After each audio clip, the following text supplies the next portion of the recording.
Hello दोस्तों। आज की हमारी कहानी का टाइटल है तीन दिलों की दास्तां। ये कहानी इंदौर के एक गली में रहने वाले तीन दोस्तों की है जिनका नाम कृष्णा, रिया और वर्षा है और उनके घर भी आसपास थे। वर्षा का घर रिया के घर के सामने था।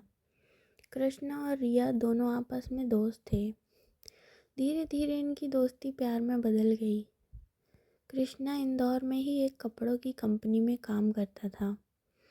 रिया उस समय कॉलेज की पढ़ाई कर रही थी।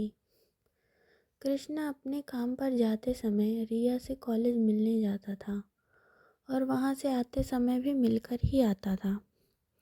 ऐसे ही लगभग 6 से 8 महीने तक इनका मिलना जुलना यूं ही चलता रहा और वर्षा कृष्णा को आते जाते देखा करती थी और मन ही मन मुस्कुराती थी। धीरे धीरे वर्षा भी कृष्णा को पसंद करने लगी थी, जिससे कृष्णा और रिया दोनों ही अनजान थे।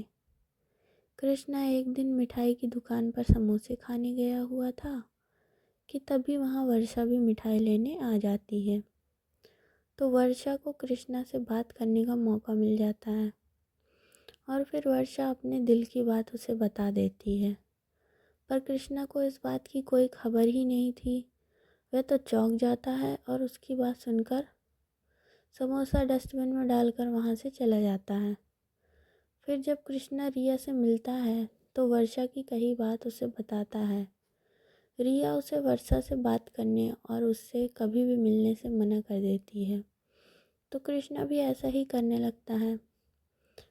अगर उसे वर्षा कहीं नज़र भी आ जाती तो वह अपना रास्ता बदल लेता था, उसकी तरफ देखता भी नहीं था।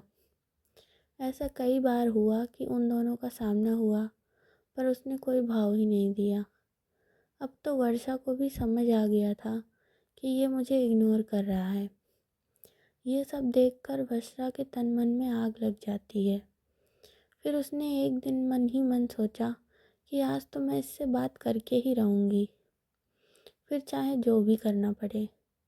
तो कृष्णा जिस रास्ते से रोज़ आता जाता था वहाँ वर्षा पहले से ही पहुँच चुकी थी। थोड़ी देर में कृष्णा वहाँ से जब निकला तो उसने कृष्णा को रोका और बोली कि तुम उस दिन की बात का कोई जवाब नहीं दिया अभी तक। तब उसने उसे साफ इनकार कर दिया और बोला कि मैं किसी और से प्यार करता हूँ। इतना सुनना था कि वर्षा ने फौरन अपना हाथ काट लिया। उसके हाथ से खून बहते देख कृष्णा परेशान हो जाता है और जल्दी जल्दी उसे हॉस्पिटल ले जाता है, उसकी पट्टी कराता है। इन सब चक्कर में अपना काम तक भूल जाता है। फिर पट्टी हो जाने के बाद उसे अपने काम पर जाने का होश आता है। तब वर्षा से उसे बोलती है कि रहने दो, आज काम पर मत जाओ। तो कृष्णा कहता है काम ज़्यादा है, जाना ज़रूरी है, संडे को मैं फ्री होता हूँ तब हम मिलेंगे। तब तक फ़ोन में बात करने का भूलकर चला जाता है। अब इनकी रोज़ फ़ोन पर बातें होने लगती हैं और हर संडे मिलते जुलते और घूमने जाते। फिर कृष्णा उसे अपने प्यार करने की बात बताता है कि मैं एक लड़की से प्यार करता हूँ और उसे धोखा नहीं दे सकता। फिर वर्षा बोलती है कि ठीक है, उसे मत छोड़ो मगर मुझसे बात करना मत बंद करना, क्योंकि मैं भी तुमसे बहुत प्यार करती हूँ। तो कृष्णा बोला ठीक है, बात तो कर ही सकते हैं। और उधर रिया जब भी कृष्णा को कॉल करती तो उसका फ़ोन या तो बिज़ी होता या फिर वो काम का बहाना बनाकर उससे बात करने को मना कर देता। धीरे धीरे इसी तरह 2 से 3 महीने बीत गए और कृष्णा रिया से ज़्यादा वर्षा को टाइम देने लगा और उसे भी वर्षा से प्यार हो गया। और उधर रिया बेचारी यही सोचती रहती कि शायद कृष्णा वाकई में काम में के कारण उसे वक्त नहीं दे पा रहा। एक दिन अचानक से रिया की मुलाकात कृष्णा से रास्ते में ही हो जाती है। रिया वहीं उसे आवाज़ देकर बुलाती है और उससे पूछती है कि क्या हुआ, आजकल कुछ ज़्यादा ही बिज़ी हो। तो कृष्णा बोला हाँ यार, आजकल काम का बहुत प्रेशर है, बस इसीलिए भी बिज़ी रहता हूँ, और कोई बात नहीं है। तो रिया बोली कि कोई बात नहीं, संडे को तो छुट्टी होती है ना, तो संडे को मूवी देखने चले। तो वो उसे टालते हुए बोला, नहीं नहीं, संडे को तो मुझे ओवर टाइम करना है, मैं नहीं आ सकता। क्योंकि वह तो अब अपना हर संडे वर्षा के साथ बिताता था। फिर रिया उसे कहती है कि कोई बात नहीं, जल्दी तो आ जाओगे ना संडे को, हम तब मिल लेंगे। पर फिर भी वह उसे इनकार कर देता है। तब रिया ने अपनी सहेलियों और बहनों के साथ फिल्म देखने का प्लान बना लिया। रिका रिया टिकट लेने के लिए लाइन में लगी कि तभी दूसरी तरफ से कृष्णा भी टिकट लेकर चला आ रहा था।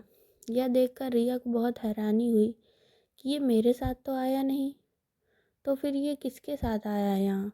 तभी रिया की नज़र कृष्णा के साथ खड़ी वर्षा पर पड़ती है और उसका गुस्से से खून खौल उठता है। फिर रिया ने तो वहाँ हंगामा ही शुरू कर दिया। टिकट लेना भूल कर कृष्णा पर जोर से चिल्लाते हुए बोली, ये सब क्या चल रहा है। उनका ऐसा हंगामा देखकर आधी से ज़्यादा पब्लिक वहीं भीड़ लगा लेती है। फिर कृष्णा उसे साइड में ले जाकर समझाने की कोशिश करता है, पर रिया तो अब कुछ भी सुनना नहीं चाहती थी। रिया बोलती है कि मुझे लगा शायद तुम सच में बिजी रहते होगे, पर मुझे क्या पता था कि तुम यहाँ बिजी हो। इधर वर्षा, जो इन सब बातों से अनजान थी, वो भी कृष्णा के बार बार पूछे जा रही थी कि ये ऐसा क्यों बोल रही है, तुम्हें बोलो। उधर कृष्णा के मुंह से एक भी शब्द नहीं निकल रहा था। वो उन दोनों के बीच में अब बुरी तरह फंस चुका था। फिर कृष्णा वर्षा को बताती है कि ये वही लड़की है जिससे मैं प्यार करता हूँ। वर्षा बुरी तरह चौंक जाती है कि रिया से प्यार करते हो तुम। तभी रिया उसे बुरी तरह धुतकार कर कृष्णा से दूर कर देती है और उसका हाथ पकड़कर अपने साथ ले जाने लगती है। तो वर्षा भी कृष्णा का हाथ पकड़ लेती है, अपनी तरफ खींचने लगती है, कहती है चलो यहाँ से। तो रिया बोलती है कि चल हट तू यहाँ से, कृष्णा कहीं नहीं जाएगा तेरे साथ, वो सिर्फ मेरा है और मेरे साथ ही जाएगा। तो वर्षा भी यही बोलती है और दोनों को ऐसे झगड़ते हुए देख कृष्णा को भी बहुत गुस्सा आ जाता है। वो झल्ला के बोलता है, एक काम करो, तुम दोनों मुझे बीच से काट दो और आधा आधा रख लो। और चिड़चिड़ाते हुए वहाँ से अकेला ही चला जाता है, उन दोनों को छोड़कर। उस दिन के बाद कृष्णा से ना तो वर्षा का फ़ोन उठाता था, ना ही रिया का। दोनों को उसको बहुत फ़ोन करती थी, पर वो किसी का कॉल नहीं उठाता था। ऐसे ही 3-4 दिन बीत जाते हैं। तो कृष्णा को कहीं से पता चलता है कि वर्षा ने 3 दिन से कुछ खाया नहीं है, इस कारण उसकी तबीयत खराब हो गई है। तब कृष्णा वर्षा को फ़ोन करता है और पूछता है कि अब तुम क्या चाहती हो, बताओ, खाना पीना क्यों छोड़ रखा है। वर्षा बोलती है कि तुम उस दिन से मेरा फ़ोन नहीं उठा रहे, तो क्या करती। मैंने कितनी बार तुम्हें फ़ोन करने की कोशिश की, बात करने की, मगर तुमने कोई जवाब ही नहीं दिया। तो कृष्णा बोला, क्या करता, मुझे तो खुद ही कुछ समझ नहीं आ रहा। तो वर्षा झट से बोली, चलो ना हम शादी कर लेते हैं, क्योंकि मैं तुमसे बहुत प्यार करती हूँ। अगर तुमने शादी नहीं की तो मैं मर जाऊँगी। कृष्णा शादी के लिए मान जाता है। अब उनकी शादी की तैयारियां शुरू हो जाती हैं। तो रिया को भी ये बात पता चलती है, तो वो भी अपनी जान लेने की कोशिश करती है। और कृष्णा को जब ये बात पता चलती है तो वो बहुत परेशान हो जाता है, पर कर कुछ भी नहीं पाता। लेकिन अब उसका मन शादी की तरफ लग ही नहीं रहा था। वो बार बार रिया के ही बारे में सोचता रहता। पर जैसे ही उसे पता चलता है कि रिया की जान बचा ली गई है, तब जाकर उसकी टेंशन कुछ कम होती है। पर रिया अभी भी हॉस्पिटल में ही थी। पूरे 1 हफ्ते तक रिया वहीं रही। तब तक इन दोनों की शादी भी हो जाती है। वर्षा और कृष्णा तो बहुत खुश थे। दोनों की शादी के दिन बाद काफ़ी अच्छे दिन बीत रहे थे। इधर रिया बहुत टेंशन में रहने लगी थी। उसका अब कहीं भी मन नहीं लगता था। इसी तरह कई महीने बीत गए। वर्षा अब माँ बनने वाली थी और कुछ महीने बाद उसने एक बेटे को जन्म दिया।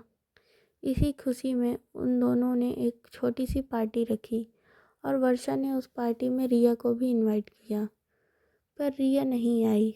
अब रिया ने कुछ काम करने का सोचा। इस तरह अब वो भी धीरे धीरे अपने गम से उभर रही थी। तभी उधर कुछ महीने बाद वर्षा ने भी काम पर जाने की बात कही। पहले तो कृष्णा ने उसे मना कर दिया, पर बस वर्षा ने ज़िद की तो उसने उसे इजाज़त दे दी। उसे एक कपड़े के शोरूम में काम करने मिल गया। अब वर्षा भी काम पर जाने लगी और धीरे धीरे वहाँ के मालिक से उसे लगाव होने लगा। काम के बाद भी उसे मालिक के फ़ोन व मैसेज आते रहते थे। कृष्णा जब उससे इस बारे में पूछता कि ये मैसेज आते हैं तुम्हें, तो वो बोलती कि मालिक का है, कुछ काम से किया होगा। पहले तो उसे लगा शायद यही बात होगी, लेकिन ऐसा अब अक्सर ही होने लगा था। तो कृष्णा को शक होने लगा कि ऐसा कितना काम है जो सारा दिन पूरा नहीं होता। धीरे धीरे उसका शक यकीन में बदलने लगा। तब तक वर्षा को दूसरी बेटी हो गई और वर्षा ने अभी तक उससे बात करना बंद नहीं किया। कृष्णा को उसको समझा समझा कर हार चुका था। आखिरकार उसने भी रिया से दोबारा बात करना शुरू कर दिया। फिर वर्षा एक दिन अचानक ही कृष्णा और अपने बच्चों को छोड़कर कहीं चली गई और कृष्णा अकेला पड़ जाता है। लेकिन रिया उसका साथ देती थी और कभी कभी उसके बच्चों को भी संभाल लेती। ये सब देखकर कृष्णा को अपने फैसले पर पछतावा होता है कि मैंने इसके साथ धोखा किया, फिर भी ये अभी भी मेरे साथ है। और जिस पे मैंने भरोसा किया, शादी की, वो मुझे धोखा दे गई। यही सब सोचकर वो रिया से अपनी गलतियों की माफ़ी मांगता है और रिया को शादी के लिए प्रपोज़ करता है और दोनों शादी कर लेते हैं। रिया उसका और उसके बच्चों का बहुत ही अच्छी तरह ख्याल रखती है और वो सब एक साथ खुश हैं। आप सभी को हमारी आज की ये कहानी कैसी लगी कमेंट करके ज़रूर बताएं और ऐसी ही कहानियों के लिए हमारे चैनल को सब्सक्राइब करें। हम मिलते हैं आपसे अगली वीडियो में। धन्यवाद।